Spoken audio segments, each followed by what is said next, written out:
Costco has store scooters for customers, but are they really as convenient as bringing your own? We tried both to find out. It all starts with the scooter itself. There's a lot of differences between a personal scooter and a store scooter. The stores want to make it easy for you to shop, and of course that all starts with the shopping basket. Right, because it does have a basket on it. Right. And the thing about those store carts is that the baskets are very big and they're very deep. So you might not have had to push the cart alongside of me or in front of me or behind me. And we could have just walked side by side and had that conversation about what we were picking out and what we were looking at. But availability.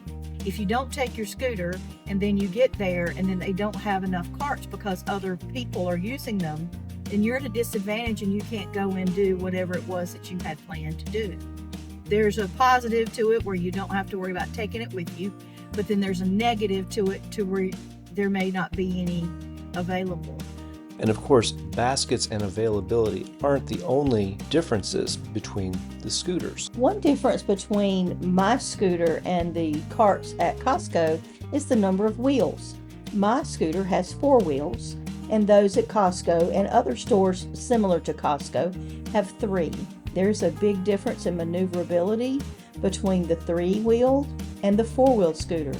Ask me which I think is zippier, those with 3 wheels, because it helps you to make really tight turns. One of the nice things about Costco is that the rows are very, very wide. It allows for multiple people to simultaneously go down the row in each direction. It keeps you from feeling crowded in, like maybe in a grocery store. And speaking of expansiveness, we've talked before about how when my injury happened, I lost a lot of freedom. Freedom to do the things that I wanted to do, freedom to drive on the days that I wanted to drive, all kinds of loss of freedom.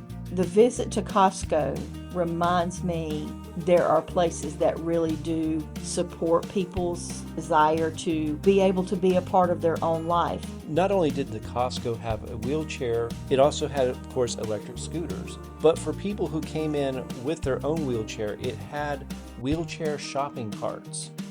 These are shopping carts that would attach to a wheelchair and somebody could just push themselves along and have the basket in front of them.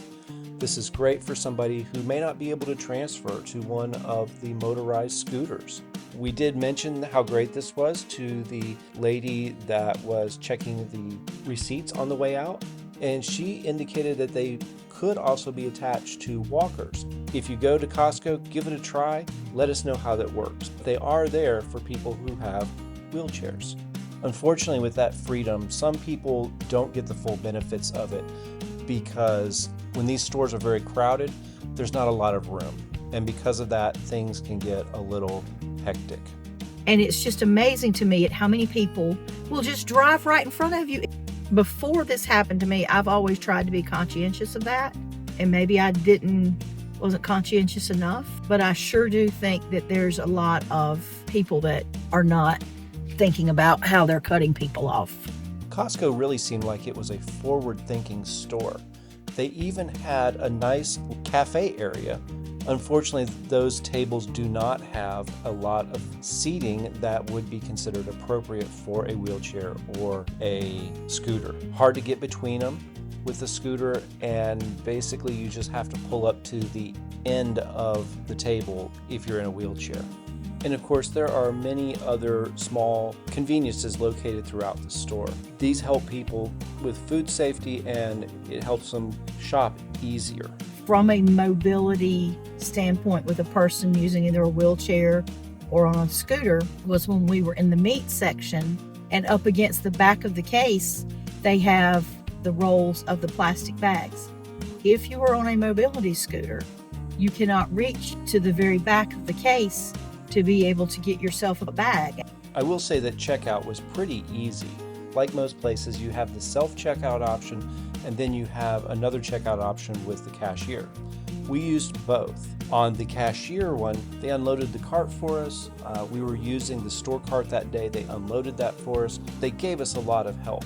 On another day though, we did use the self-checkout. And I noticed that when we used the self-checkout that there was the handicap symbol on that particular checkout station. And it did feel like that particular station might have been a little bit lower than some of the other stations. I didn't measure it, but it just felt that way. And there would have to be a reason that they would have marked it with the handicap symbol. But plenty of room. You're still able to maneuver around and reach the keypads and things like that. Now, I couldn't reach it, but I do have you there, and you are able to scan our credit card and do those things. I see other people being able to do those things without help. And there were also a number of employees that were dedicated to working right in that area, and they were very good about coming up and asking, do you need assistance? You can tell that it matters to them that they are able to help their customers regardless of how able-bodied they are or are not. The only real negative I saw was what we experienced yesterday with the fact that you've got all of the carts there at the customer service, and then you've got displays on the other side, and then there's no way to get in there. And if you're having to navigate turning a scooter to get into one of those lines, there's just not a lot of room. So we took our scooter in during one visit, and on another visit we used the store scooter. As the person who actually rides the scooter and uses the scooters, what's your opinion? I much prefer using the store scooter. It's just easier, and also we don't have to worry about loading and unloading my scooter. We also don't have to worry about whether my scooter has enough battery charge, because I like to, roll around and check out all the things that I've seen or just things that we find. I think that for me, I much prefer using those store carts. What's your experience with them? What do you think? Let us know in the comments. Do you prefer to bring your scooter in, or do you just use the store provided scooter? Let us know. Thanks for watching. Don't forget to like and subscribe. And remember, life rolls on. Bye.